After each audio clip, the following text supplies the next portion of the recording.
पारद्यावरती जाऊ नको. बाबासाहेब एका लहान लेकरासारखे रमाई समोर रडतात.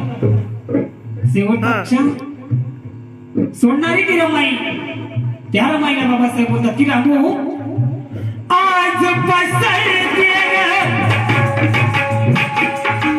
आज पसरते ग दुःखाची नाटे. आज पसरते ग दुःखाची नाटे. आता कोण माझी पाहिलं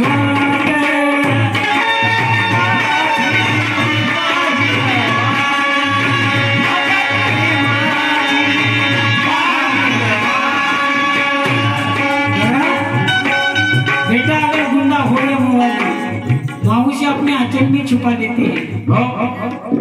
बेटा अगर गुंडा हो या मवाली माऊसी अपने आंचल में छुपा लेती है.